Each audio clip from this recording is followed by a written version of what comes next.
Namaskaram everyone.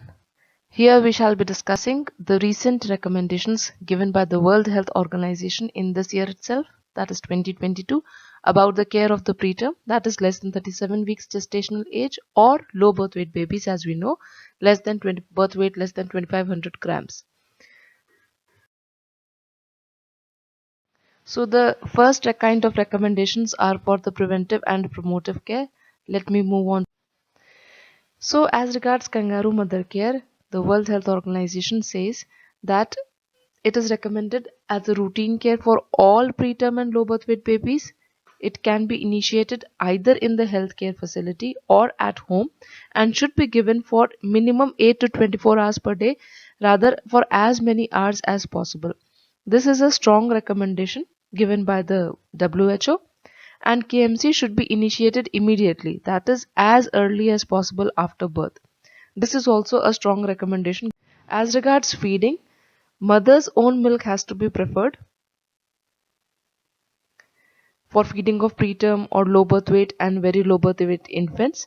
Donor human milk can be considered when mother's own milk is not available in these children. Multi-component fortification of human milk, that is mother's milk or donor human milk, is not recommended routinely for these babies, but it may be considered for very preterm. Very preterm is someone who is born less than 32 weeks gestational age as per the World Health Organization, or very low birth weight, that is less than 1500 grams birth weight, who are fed with mother's own milk or donor human milk. Preterm formula may be considered for very preterm or very low birth weight infants when mother's own milk and donor human milk both are not available.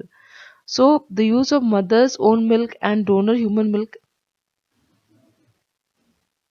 this is a both of these are strong recommendations, and multi-component fortification and the use of preterm formula are conditional recommendations. Conditional recommendations implies that it depends on the treating physician as to what to do and what not, depending on the situation he is in. Enteral feeds should be initiated early, preferably within the first day of life. And in babies who are able to breastfeed, they should be put to breast as early as possible, even if they are preterm or low birth weight.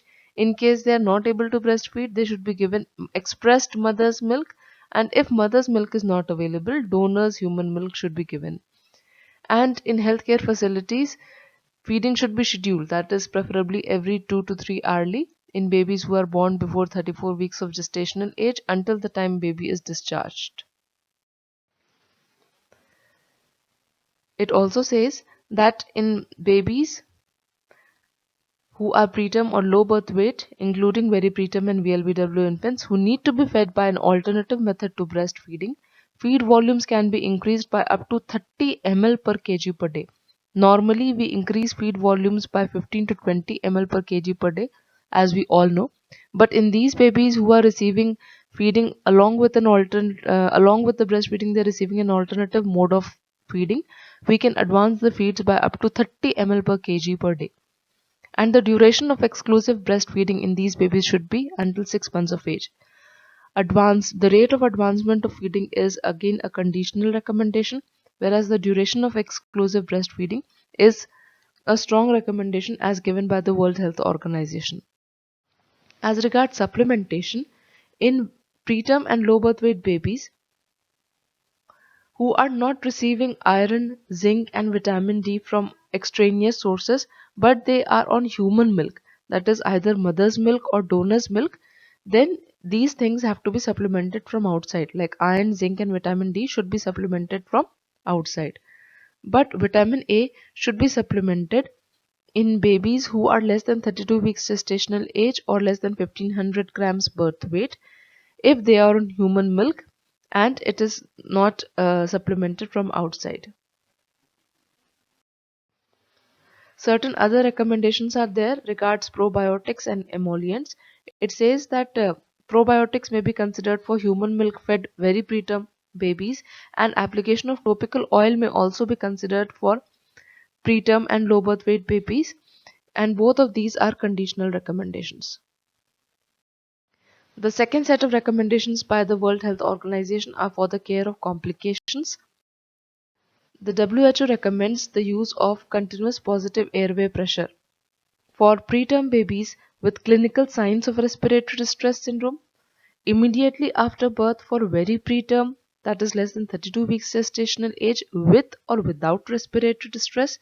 And it also says that bubble CPAP may be considered, rather bubble CPAP should be given preference compared with other pressure sources, for example ventilator CPAP, whenever we need to give CPAP.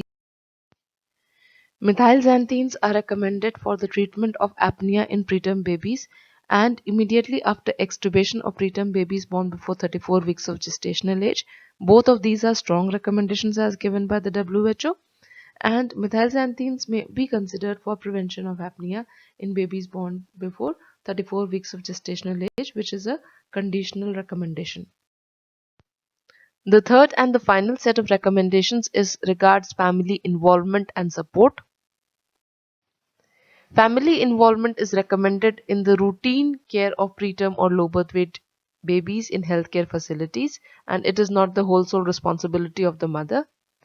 Families of preterm and low birth weight babies should be given extra support to care for their infants, starting in healthcare facilities from birth and continued during follow up post discharge. This support may include education, counseling, preparation for discharge, and even home visits by trained health workers. One good practice statement which has been added by the World Health Organization is about the parental leaves and entitlements, and it says that one should address the special needs of mothers, fathers, and even the primary healthcare givers of these babies, like the preterm and the low birth weight babies. So, in order to summarize, the World Health Organization in 2022 has come up with 25 recommendations and one good practice statement for the care of preterm and low birth weight babies. It says that kangaroo mother care should be offered to all preterm and low birth weight babies. Regards feeding, breast milk, that is mothers preferably, and if not, then donors human milk should be given. In very preterm and very low birth weight babies, this breast milk should be given with multi-component fortification, and if breast milk is not available due to some reason or the other, only in that case preterm formula should be used. Along with this, if along with breastfeed they are being fed by an alternative method also like a Tory spoon etc., then we can increase the feed volume by as high as up to 30 ml per kg per day. Enteral feeds should be initiated early. Scheduled feeding should be done in hospital, and responsive feeding, that is feeding on demand, should preferably be started at home in babies who are born less than 34 weeks gestational age. Supplements in preterm and low birth weight babies on human milk should be iron, zinc, and vitamin D. And in very preterm and very low birth weight babies, vitamin A should also be supplemented if they are on human milk. Probiotics and emollients, a conditional recommendation has been made for the use of these two agents. Indications of CPAP are clinical features of respiratory distress syndrome and immediately after birth in very preterm babies, irrespective of the respiratory distress. Bubble CPAP needs to be preferred in comparison to ventilator CPAP. Methylxanthines or caffeine can be used for prevention and should be used for treatment of apnea of prematurity, especially in babies less than 34 weeks gestational age, and also for extubation in babies of this gestational age. Family involvement in care is recommended, and all possible family support should be given. And the last good practice statement which has been added is about the parental leaves and entitlements of parents of these preterm and low birth weight babies. Thank you so very much for a very patient listening, and please do share the knowledge. Thank you so much.